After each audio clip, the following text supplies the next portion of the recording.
Welcome back to the channel. Like, subscribe, and share. Ebony, Chapter 11. The next few days after Black's assassination were a blur to Ebony. She couldn't remember how she'd eaten, slept, or even breathed long enough to make it to today, the day of the wake and funeral service. But when she opened her eyes that morning, something in her was different. There was a sharp clarity, a cold focus she hadn't felt in days. She told herself that no matter what, she was going to pull it together, at least for Black. Dressed neatly in all black, Ebony rode in the front limousine of the funeral procession with Jackie and Mecca beside her. The city rolled past the tinted windows in muted silence. Mecca stared out the window and said quietly, "It feels like when Daddy got killed." Her voice cracked slightly. She had only been a little girl then, but grief had a way of etching memories deep. Jackie reached for her daughter's hand, trying to comfort her, whispering prayers under her breath. Ebony stayed silent, eyes forward, expression hard, her mind running on fumes and fury. When they arrived at the funeral home, Ebony was immediately met by Pretty and Shatasia, who rushed over to hug her tight. Pretty's eyes were red. Shatasia's makeup couldn't quite hide her pain. The crowd was thick, faces from all corners of Brooklyn. Some she knew, others she didn't. And as Ebony looked around, unease crept up her spine. What if they're here, she thought. What if the ones who did this are in this room? She caught herself, straightened her back, and pushed the thought away. Stop tripping, not today. As the service began, one absence stood out. No one from Black's family. He told her his mother passed when he was young and he'd grown up in the foster care until Frank took him in. Ebony assumed that was all there was to it. But then partway through the service, a man walked in. Tall, brown-skinned, eyes heavy, but familiar. Ebony froze. He looked like Black. He approached her quietly and introduced himself. "I'm Tahim's father." The words caught in her throat. "He never talked about you," she said softly. "I know," the man replied, his voice gravelly. "I recognized you from people talking. I just wanted to pay my respects." Despite the shock, she felt a warmth toward him. Something about the way he spoke, the regret in his eyes. Before he left, he pressed a few $100 bills into her hand and slipped her his number. "Take it," he said. "He want me to look out for you as far as I can."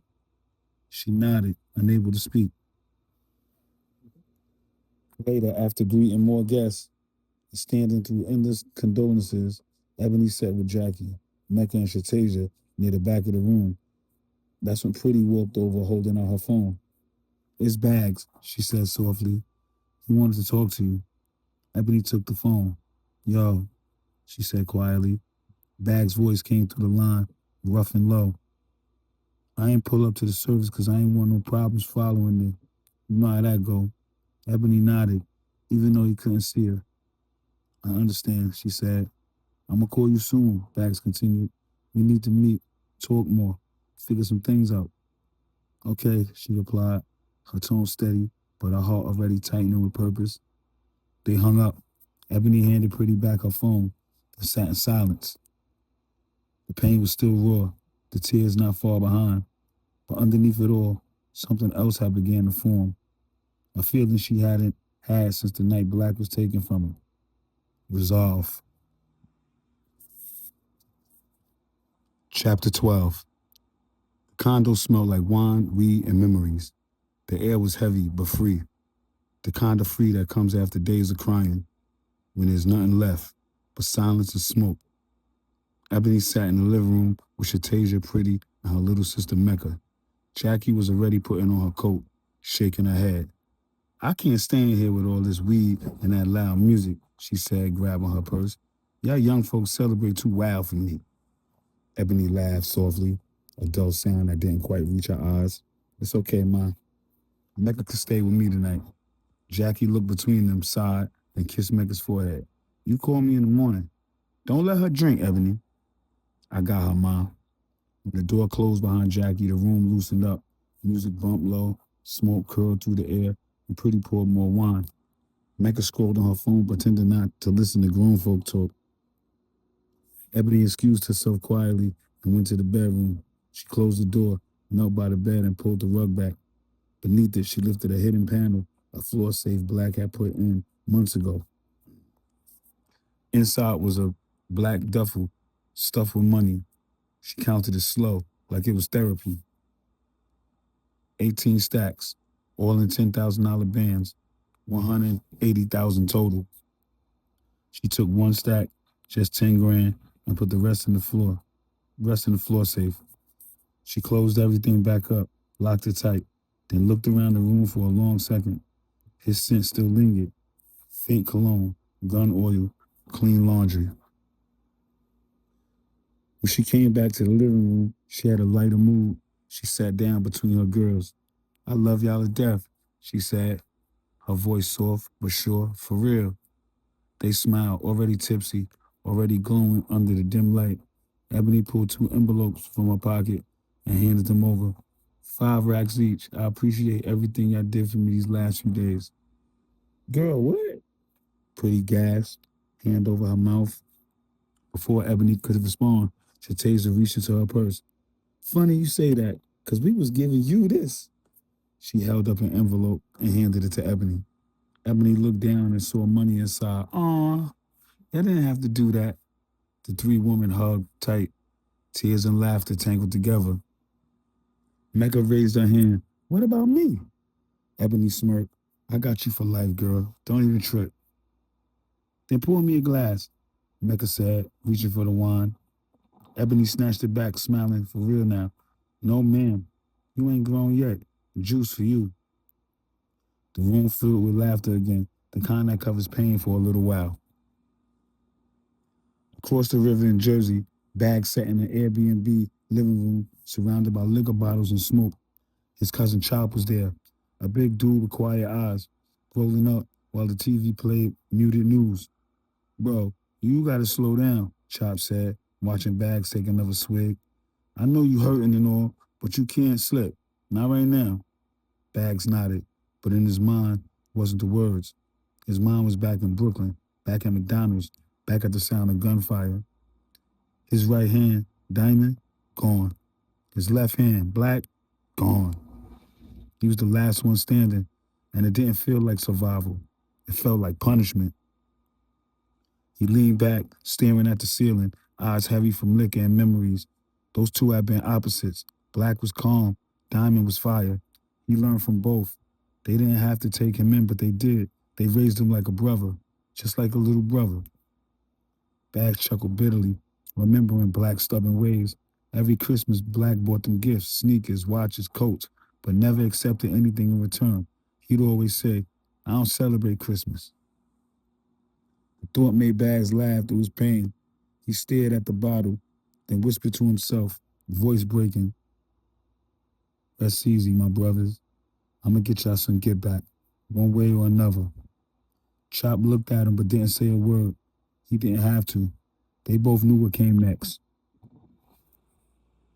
Chapter 13. Ebony's phone's buzzing against the nightstand startled her out of a heavy liquor-drenched sleep. Her head pounded, and her tongue felt dry as paper. She blinked herself awake, grabbing the phone. Bags flashing across the screen. She cleared her throat. Hello? Yo. Bags' voice came through, low, gravelly. Let's get some seafood later. She already knew the spot. Yeah. I'll text you the time, Bags said. Call ended, just like that. Ebony exhaled and sat up, noticing Mecca curled up at the foot of the bed. Out in the living room, she could hear the faint movement, the sound of morning after cleanup, and slow laughter. She stepped out to find Shateza stretching in an oversized t-shirt and bonnet, and Pretty on the couch scrolling through her phone. Good morning, sunshine, Pretty teased with a grin. Ebony smirked, rubbing her temples. It feels like afternoon thunder, not sunshine. Mecca wandered out yawning. What we eating? I'm not eating nothing, Pretty groaned. My stomach's still drunk. They tossed around breakfast ideas, eggs, bacon, grits, before bickering over who would cook. Ebony pointed at Pretty. You said your grits hit different. Go prove it. Pretty rolled her eyes, about to fire back when, not. They all froze. Ebony went to the door, opening it cautiously. Two African American detectives stood there, both in plain clothes, mid-40s, one stocky, one lean and alert. Miss Williams? Yes. They flashed their badges. Detectives Monroe and Tate. We need to ask you a few questions about Taheen Black Carter. Ebony's stomach dropped, but she nodded. Come in. The detective stepped into the living room, scanning the half-empty bottles, hookah, and tired faces. Looks like we just missed the party, Tate said dryly. Y'all should have bought breakfast, Pretty muttered under her breath. Monroe cracked a faint grin, then got serious again. Miss Williams, we understand this is a hard time, but do you know anyone who might have wanted to hurt Mr. Carter? Ebony shook her head. No, sir. Everybody loved him. He wasn't beefing with anybody. Tate wrote something down. Two of his close friends, Diamond and Bags, both in the same circle, right? Ebony nodded slowly. I don't know. Monroe glanced at her. Come on now. We know you know. Come on, we know you know Bags. Have you been in contact with him? No, I don't know anything. Detectives exchanged a look. Then Monroe handed her a card. All right, Miss Williams. If you think of anything at all, call us. When they left, the air felt heavy again. Pretty shook her head. Two cops at brunch time. Nah, I'm good. I need a shower and a detox tea. They laughed weakly, trying to break the tension, but the mood never really lifted. They ended up skipping breakfast. After showering and getting dressed, Ebony and Pretty dropped Mecca off at Jackie's, while Shatasia went to the salon in Flatbush for her first client of the day. Outside, the detective sat in their unmarked car. Tate looked over. Two best friends hit execution style within days. Same circle. Monroe nodded. Ain't no corner beef. Somebody clean the house. It's too organized. A few hours later, Ebony and Pretty walked into the Red Crab at Gateway Center, a Brooklyn staple for seafood and gossip. The smell of butter, lemon, and Cajun seasoning filled the air. Bags was already seated with Chop in the back booth, hoodie up, eyes bloodshot, a half-drunk sweet tea sweating on the table. Damn, Pretty said, sliding in across from him. You look like you ain't slept since the funeral. Bags forced a weak grin. Probably because I haven't. Ebony slid in beside Pretty. Good? He nodded slowly, trying to be. Look, I just needed to talk to y'all face to face. Ain't gonna lie, things ain't adding up. He leaned forward, lowering his voice. We ain't even know who we was robbing. This nigga named Bourne set the whole thing up. Said it was some easy money, fast grab, no heat. But after it went down, everything fell apart. Diamond gets hit. They find Bourne half beaten to death. Then Black gets killed. Emily's eyes widened. You think whoever did that got something to do with what happened to Black? Bags nodded. Whoever it is, they got their ear to the street. They knew Diamond, Black, and me always together. That ain't random. Pretty frowned, thinking. Or maybe that Bourne dude talked before they finished the job. Bag's eyes shot wide open, realizing she might be right. Damn, I ain't even think of that. The table went quiet for a moment, tension rising with the sound of crab legs cracking nearby. Finally, Bags slid out of the booth. Chop followed. I'm gonna get out of here. I'm gonna call you later, Ab. She looked up at him, voice soft but steady. Be careful. He gave her a short nod, pulled a few bills from his pocket, and dropped them on the and dropped them on the table to cover the tab. As he walked out, Ebony couldn't shake the feeling that this might be the last time she saw him. Chapter 14. Ebony pulled Black's Benz E-Class into the curb across from her. mother's building like she'd done 1,000 times. Smooth, quiet, careful. The sun had started to dip behind the Brooklyn skyline, tinting the air with that golden evening haze. Before she could reach the steps, a group of guys hanging in front of the building across the way started catcalling, loud, laughing, disrespectful. Ebony kept it polite, gave a short, hey, and kept walking. Inside, her mother, Jackie, sat at the kitchen table, pacing between anger and worry. Mecca was quiet on the couch. The tension hit Ebony the moment she stepped in. What happened? Ebony asked. Jackie waved her hand, annoyed, muttering under her breath. Mecca finally spoke up. That dude dog out there disrespecting Mom, she said. Called her a crackhead, 'cause she ain't want to buy none of his stuff. Ebony froze. Her pulse quickened. Dog, the same one who had been calling her outside. For a second, she didn't say anything, just stared at the wall, jaw tight. She thought about how it used to be when Black was alive, when nobody even thought about disrespecting Jackie, not even the dealers she used to cop from. Those days were gone, and the neighborhood was different without him in it. Something in her switched. She turned to Jackie and Mecca. Pack some clothes. Y'all going to the condo. I'm calling an Uber now. Jackie tried to argue, but Ebony's tone cut through the air like glass. She meant business. Within minutes, the Uber was pulling up outside. Jackie and Mecca climbed in, still confused, and Ebony watched from the window until the car pulled away. Then she moved. In her old room, she changed quick. Leggings with baggy sweats over them, one of Black's hoodies layered under another sweatshirt. She went to the closet, slid open the shoebox, taped shut at the corners. Inside, wrapped in a t-shirt, was a black 380 with a pink pearl handle. The one Black used to say was for emergencies only. She took it. She checked the magazine, slipped it into her hoodie pocket, and grabbed one of Mecca's black Nike Pooh Shiesty masks off the dresser. She didn't even bother locking the door on her way out. Outside, she walked to the center of the walkway, voice steady as she called out, "Ayo, dog!" Heads turned. The group froze, confusion flickering across their faces. Before they could speak, Ebony raised a 380 and opened fire. 12 shots cracked through the air, echoing off brick, glass, and concrete. Windows shattered. The group scattered, screaming, ducking behind cars. None of them got hit. Ebony didn't care. That wasn't the point. It was a warning. When the gun clicked empty, she lowered it, slid it into her hoodie, and walked calmly back upstairs. No rush, no panic. Inside, she locked the door this time, stripped, and stood under the shower until the water ran cold. When she climbed into bed, her pulse finally slowed.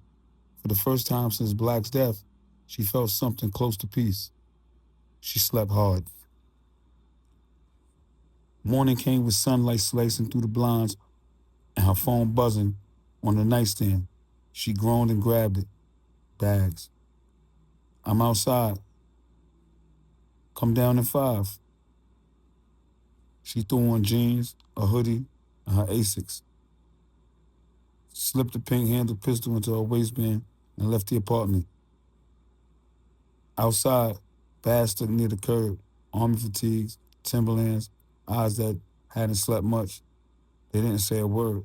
At first, Ebony just walked, and Bags fell a step behind her. They crossed into another building, across the courtyard, Dog's building. Inside, the air was thick with weed smoke and basement funk. Dog, his boy, and a younger dude named Lil JT were by the stairs. The moment they stepped in, Bag swung the pistol like a hammer and cracked Dog across the face. He hit the floor bleeding, shot, trying to crawl backward. Make sure they don't move, Bags told Ebony without looking back.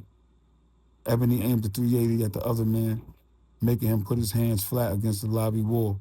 Her tone was calm, surgical. Little JT stood off to the side, maybe 16, maybe 15, scared but not stupid. Ebony gave him a nod. Hey, JT. He swallowed. Hey, she saw the old busted rifle peeking out of his jacket. Tuck that, she said. Ain't worth nothing anyway. Bags crouched over dog. You ever disrespect Jackie or her girls again, it's over, you hear me? Lucky Black ain't here. He would have left you in his dumpster, nigga. Don't play. Dog nodded fast, eyes glassy with fear. Bags and Ebony tucked their weapons and started toward the door. Tell your sister I said hi, Ebony told JT on her way out. Okay, he said calmly, quietly. Once outside, Bags exhaled. Let's take your car. They got into the Benz and peeled off. The buzz of the engine and the smell of gun oil mixing with the thick silence between them. By the time they crossed the bridge toward Jersey, Ebony felt something unfamiliar burning inside her. A sense of control. Another feeling she hadn't known since the day Black died. Chapter 15. About 2 weeks had passed since the incident with Dog in the projects. Ebony liked having Jackie and Mecca at the condo with her. They'd been staying ever since that night, and having them close gave her a sense of stability. It felt strange, though. Everyone acted as if they couldn't say Black's name around her. Ebony didn't let it bother her.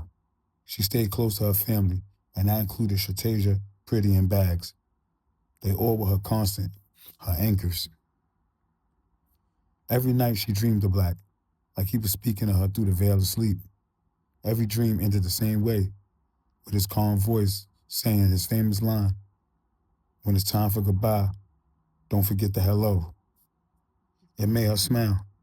Every morning, when the world felt heavy. At any given time, either Pretty or Shatasia, sometimes both, were at the condo. The girls laughed and gossiped, played Uno with Mecca and Jackie, while Ebony sat lost in her thoughts. She wasn't sad or angry. She was empty. Bags, meanwhile, had finally gathered some real rest. The encounter with Dog had helped him release some of the tension weighing on him. He gained a little weight back, and the dark bags under his eyes had faded. He spent his days making calls, chasing any lead he could to find Bourne. Chop returned to the Airbnb later that day with a duffel bag that rattled with the weight of guns and gear. 2 Glocks, one with a silencer, a Mac 11 with a silencer, a .40 caliber, 2 bulletproof vests, and even a grenade. Bags nodded quietly, appreciating the arsenal, knowing what might be coming. Ebony, needing to clear her head, went to a cafe in Williamsburg. She had once dreamed of owning a place like this, a coffee shop filled with life and energy. Now the question lingered in her mind. Was that still her dream? The familiar hum of espresso machines and chatter couldn't drown out the storm inside of her. Just as she tried to breathe, the detectives appeared again, pulling up the questions she had no answers to. I don't know anything, Ebony said sharply, her voice trembling. Do your job. Stop treating Black like a criminal. He was the victim. I've lost everything, my future, our life in Atlanta, and you act like you know something, but you know nothing. Tears rolled down her cheeks as she excused herself, leaving her coffee untouched. She walked out and into the Williamsburg streets, the city moving around her, but Ebony felt suspended in time, somewhere between rage, grief, and the faint whisper of Black's words echoing in her mind.